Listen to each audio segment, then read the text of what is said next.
Hello guys, selamat kembali lagi ke channel Puding Tarap. Tahniah Anda telah sampai di video ini, jangan tukar video dan sila tonton sampai habis.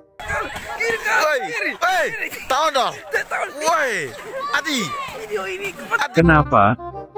Sebab dalam video ini saya akan membahaskan satu lagi topik yang sangat menarik. Topik apa? Sabar dulu guys. Sebelum itu silalah tekan like dan jika ada sebarang soalan jangan malu-malu ajukan soalan Anda di ruangan komentar. Jika Anda suka video ini bolehlah menekan butang subscribe untuk menang basikal. Basikal apa? Basikal apa-apa sajalah. Hehehehe, mungkin kalian pernah tertanya-tanya apakah merentas masa itu boleh? Mana saya tahu, bolehkah? Mungkin juga kalian pernah menonton film yang menggunakan tema time travel seperti Back to the Future 1-3, kartun Doraemon, drama seri Lost, dan yang paling fenomena seri TV science fiction Jerman bertajuk Dark. Persoalannya, adakah semua ini mustahil atau tidak mustahil? Kok rasa, manusia boleh makan dungot kah? Jangan makan dungot, bikin gila itu haya. Tapi sebelum itu kita bagi laluan kepada intro dulu. Lihat babi-babi kecil itu. 5 babi kecil berlompatan. 1 terjatuh dan... Let's go over here. Just you and me. Siapa suka makan sinalau? Salah topik.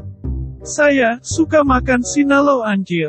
Kau budu. Oke, berbalik kepada topik secara ringkaslah kan. Adakah kita boleh merentas masa? Jawabannya ialah memang boleh.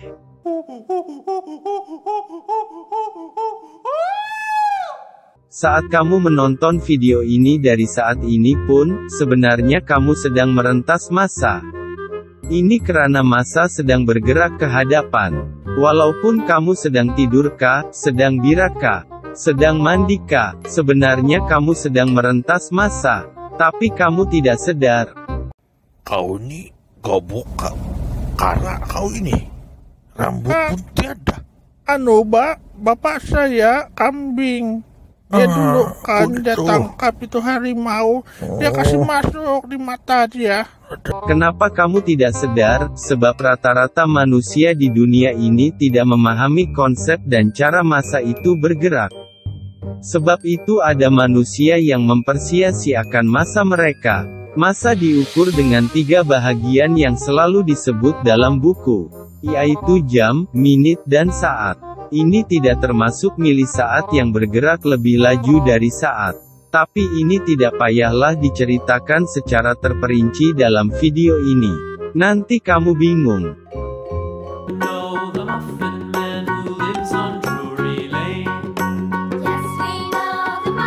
Teori yang paling terkenal tentang time travel pernah dikemukakan oleh Albert Einstein dalam teori kerelatifan Higgs.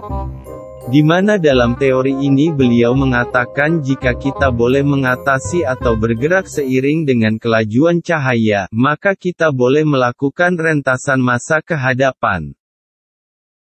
Hai, macam mana? Saya tidak paham. Oke, katakanlah Anda menaiki kapal angkasa yang mempunyai kelajuan cahaya. Kemudian Anda terbang pergi keluar angkasa, dan sampai di sebuah planet sinalau yang terletak berjuta-juta kilometer dari bumi. Contohlah perjalanan itu mengambil masa lebih kurang 50 tahun jika menaiki kapal angkasa yang kurang pantas. Tetapi dengan menaiki kapal angkasa yang mempunyai kelajuan cahaya, Anda berjaya sampai ke planet sinalau itu dalam masa sehari sahaja.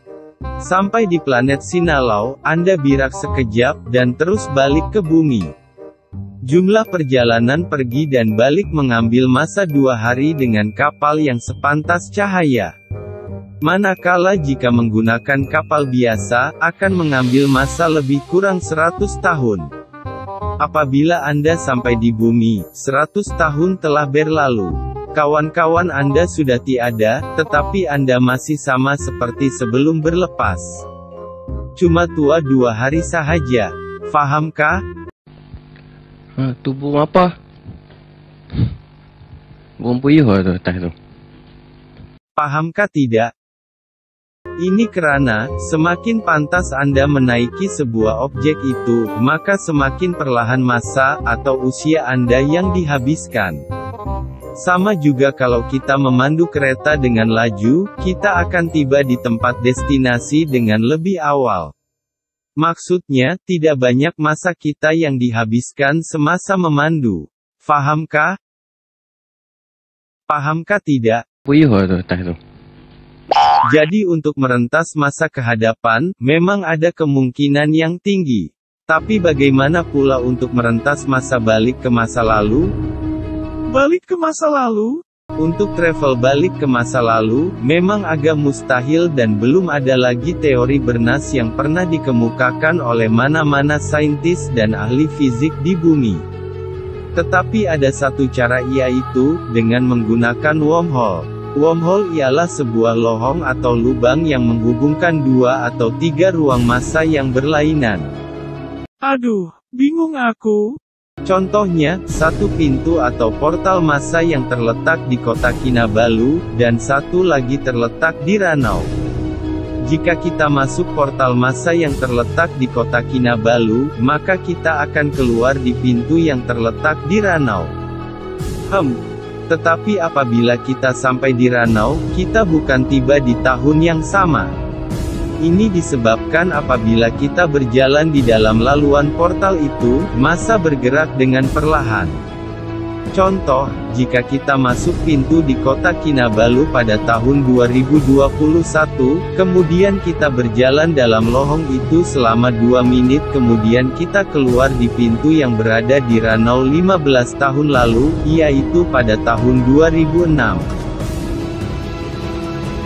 Kemudian kita patah balik, dan berjalan dalam lohong itu selama 10 menit, maka kita akan tiba di kota Kinabalu 30 tahun lalu, yaitu pada tahun 1991.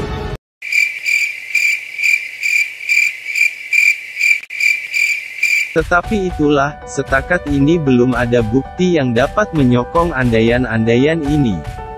Pergi ke masa lampau, adalah satu benda yang melanggar hukum. Ini karena, jika ada orang yang berjaya pergi ke masa lalu, tentu saja orang itu akan mengubah peristiwa yang sudah berlaku. Contohnya, dia akan coba mengubah nasibnya dengan mengubah result SPM-nya, agar masa depannya kononnya akan bertambah baik. Paluikah tidak? Tetapi, banyak akibatnya jika seseorang itu mengubah peristiwa yang sudah berlaku. Ini akan mewujudkan satu lagi garisan masa baru, yang dipanggil alternate timeline. Di mana ini akan merosakkan garisan masa yang asal. Bulikah begitu? Saya harap kalian dapat memahami penjelasan tentang persoalan ini. Semua ini adalah cuma teori, yang belum dapat dibuktikan secara rasmi. Kesimpulannya, cobalah hargai masa kalian masing-masing. Sebab, masa tidak pernah tunggu kita. Buatlah sesuatu sebelum terlambat. Rancang masa depan kalian dengan baik, agar tiada penyesalan di masa hadapan.